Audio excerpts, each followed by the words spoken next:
Salut YouTube, comment ça va? On se retrouve pour la deuxième partie de la vidéo création d'une affiche vintage de Francky. Donc là je vais vous expliquer dans cette première partie pourquoi en fait j'ai voulu faire ce type d'affiche. Déjà en premier sens en fait c'est que j'adore tout ce qui est affiche vintage etc. Je trouve que c'est super intéressant pour créer du contenu comme ça. En plus, One Piece, genre, j'adore. Donc, c'est vraiment genre le truc, le manga que je suis depuis le début. En fait, c'est, je crois, le deuxième manga que j'ai commencé à lire. Et du coup, j'adore tous les personnages, etc. Et Franky, ça fait partie de mes personnages que je surkiffe. Brooke aussi, je ferais peut-être une affiche de Brooke plus tard, mais voilà. Donc, mais en plus, j'adore les affiches vintage. J'adore aussi tout ce qui va être lié au Japon, etc. Ça fait tellement partie de mes inspirations, la pop culture, le Japon, etc. Enfin, je pense que pour ceux qui me suivent sur Instagram, vous pouvez voir, il y a plein de références du coup au manga, à tout ce qui va être le Japon, les ramen, les trucs comme ça. Donc voilà, j'adore. D'ailleurs, n'hésitez pas dans les commentaires, même sur Instagram, ceux qui me suivent sur Instagram, à mettre du coup vos personnages préférés, machin. Moi j'adore. Comment dire, qu'on puisse discuter comme ça va être c'est chouette et tout. Puis en plus, du coup, sur Instagram, c'est pratique parce que la plateforme est faite pour ça, donc n'hésitez pas.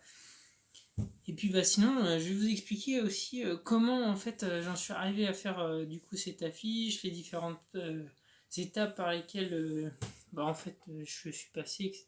Donc dans la première vidéo, vous avez pu voir, bon, je vous ai juste fait un croquis de l'affiche. Donc en fait, dans un premier temps, ce que je fais souvent, c'est je vais sur Pinterest et puis je me crée un espèce comment dire, une sélection en fait d'images qui m'inspirent, etc. pour faire une affiche. Souvent j'ai une idée qui pop, je me dis ouais ça peut être sympa de mélanger. Sur la première affiche que j'avais faite de Nami, j'avais une idée, en fait c'était Nami liée à une banque, parce que bon, dans l'histoire, ceux qui connaissent One Piece, elle adore l'argent, etc. Et du coup je trouvais ça rigolo de faire un truc un peu du genre affiche publicitaire pour les banques et tout, mais que ce soit Nami qui présente sa banque, et donc voilà. Donc là, pour Frankie, c'était un peu le même style. Je m'étais dit, bah, ça serait chouette de le voir en mode mécano, quoi. Et donc, du coup, je me suis dit, bah, on va faire une affiche un peu dans ce genre-là, un peu vintage. Donc, j'ai regardé sur Pinterest, j'ai été chercher des affiches en fait vintage de voitures, présentation de voitures, etc. Et c'est vraiment inspirant parce que la manière dont ils ont construit les affiches, etc., je trouve ça super. À la base, vu que c'est appliqué en fait pour faire de la publicité, bah, tout est travaillé, etc. Et puis ce petit côté vintage, ça donne vraiment un côté chouette et tout. Donc, dites-moi ce que vous en pensez. Moi, je trouve, depuis que j'ai découvert un peu tout ce style, etc., là, j'arrête pas de penser à plein d'idées d'affiches publicitaires. Je trouve hyper intéressant la manière dont c'est construit. Par exemple, la dernière fois, on a été voir avec ma copine une exposition Vogue. Exposition Vogue, du coup, il y avait toutes les constructions, comment ils avaient construit les affiches, etc. Et enfin, moi, je trouvais que l'élaboration, la façon dont ils ont manié leurs affiches, etc. Au début, c'était des dessins, donc c'était donc des graphistes ou des dessinateurs en fait qui réalisaient les affiches. Maintenant, c'est des photos, donc. Mais bon, c'est un peu toujours le même profil. Ça marche, donc c'est pour ça qu'ils font un peu toujours le même genre. Au centre, tu vas trouver du coup la personne qui va représenter l'effigie en fait du magazine, et puis ensuite tu as le nom qui est au-dessus, etc. Mais du coup pour les affiches publicitaires c'est un peu différent parce que tu peux retrouver plein de styles différents, des constructions, etc. d'affiches, et moi je trouve ça vraiment hyper intéressant cette manière de construire les affiches, donc je trouvais ça cool. Et donc du coup à partir de ça j'ai construit du coup toutes les affiches qui m'inspiraient, donc j'ai regardé aussi des affiches ou des dessins ou encore des illustrations de Francky pour pouvoir construire donc mon affiche de A à Z. Après, ce que je fais, c'est que je fais un croquis sur papier où là je vais réfléchir en fait au positionnement des éléments que j'imagine souvent. On peut récupérer donc petits éléments à droite à gauche, des couleurs aussi. C'est très intéressant de pouvoir, quand tu fais faire t'imagines aussi ton affiche, il faut penser aux couleurs. Et après, ce qui est chouette, bon, je le fais pas trop, mais normalement, il faudrait le faire, c'est créer un nuancier avec les couleurs qui vont bien ensemble, etc. Et après, ça permet de bien organiser son affiche, etc. Puis après, donc, dans une deuxième partie, une fois que j'ai réalisé tout le croquis, je le prends en photo, en fait, tout simplement. Et puis après, je l'emporte sur mon logiciel de dessin et je commence à faire la partie, tout ce qui va être crayonné, enfin pas crayonné, mais ancrage. Donc je mets tout le line art autour du personnage, etc. Et une fois que ça c'est fait, après on passe à la colorisation. Et puis là c'était intéressant parce que j'ai bien, enfin j'ai dû bien analyser la manière de faire sur tout ce qui est création des ombrages, etc. Ça c'est super important dans la construction d'une affiche, même d'un dessin en fait. La lumière, tu peux pas. Oh je vais la faire arriver de là et puis de là et de là. Non, il faut que ça soit bien organisé et tout. Moi, je trouve que c'est vraiment intéressant ce genre de petits projets comme ça parce que ça, enfin, on gagne toujours en expérience, etc. Surtout que bon, moi je suis pas graphiste, enfin, j'ai pas fait d'école ni rien, donc j'apprends toujours en fait de moi-même, donc c'est un peu, enfin, on apprend énormément, je trouve, en regardant les autres, etc. Faire, donc ça c'est aussi super. Et puis sinon, une fois que ça s'est terminé, tu fais la colorisation, etc. Et puis la typographie aussi, donc tout ce qui est texte, etc. Ça, c'est un travail de sélection, c'est chouette. Il faut qu'elle soit bien organisée. Et puis en relation avec le côté vintage, donc ce que j'ai été faire, moi, c'est. J'aime bien tout ce qui est. Il y a des typographies que tu peux trouver par rapport à des typographies comment dire, un peu asiatique ou japonaise, et ça c'est qui s'applique bien en fait au langage japonais. Donc, je parle pas du japonais, mais j'utilise le site de traduction du coup pour traduire les mots en fait que j'incorpore dans mes affiches, et vous allez le voir dans la suite de la vidéo de toute façon. Et donc après, il faut appliquer une bonne typographie pour que ça soit assez accrocheur, etc. Bon, ça encore, je maîtrise pas trop et souvent j'utilise.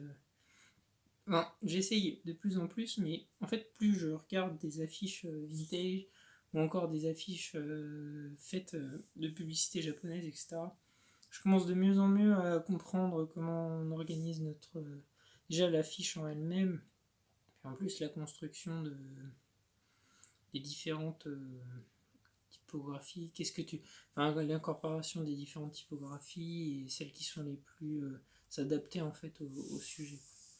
Bon bref, donc en conclusion en fait, vous allez voir au fur et à mesure, je vous mets en fait l'élaboration sur la tablette du coup graphique de l'affiche jusqu'à la fin, et donc vous allez voir. Après je mets un effet à la fin pour rendre encore un peu plus ce côté vintage pour faire vieillir le papier.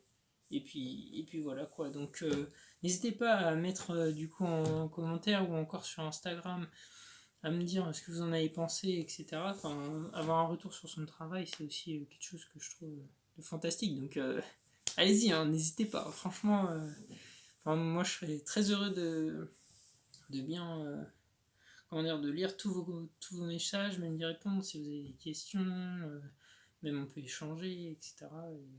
Et voilà, et partager aussi vos sources d'inspiration. Moi, ça m'intéresserait aussi de savoir ce qui vous inspire quand vous dessinez, pour ceux qui dessinent. Et voilà quoi. Donc, on se retrouve donc à la fin de la vidéo, dans la prochaine vidéo. Je ferai peut-être un autre projet où là je vais complètement changer, mais essayer de construire une maquette d'un produit de papeterie. Donc ça pourrait être un calendrier ou un truc comme ça. J'ai plein de petites idées comme ça qui me viennent en ce moment, et du coup voilà, je ferai peut-être une vidéo là-dessus. Donc on se retrouve du coup dans la prochaine vidéo, et puis n'hésitez pas à me retrouver sur les réseaux sociaux, donc Instagram et Twitter. Vous avez les liens dans la description. Et puis si ça vous a plu, abonnez-vous, et puis aussi partagez la vidéo, n'hésitez pas, et mettez les commentaires comme je vous ai dit, pour me poser des questions, mais aussi sur vos inspirations, etc. Parce que c'est vrai que c'est chouette de pouvoir échanger et de savoir, tel artiste, moi il m'inspire énormément, tu vas voir, tu fais ah ouais c'est vrai, c'est chouette. Parce qu'en fait si personne nous en parle, souvent ben, des fois tu passes à côté et c'est dommage parce que il pourrait t'apporter plein de choses, rien que la manière dont il construit ses dessins ou ses illustrations et ça c'est chouette. Donc voilà. Bon, sur ce, je vous dis à plus et puis à la prochaine vidéo.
You couldn't try to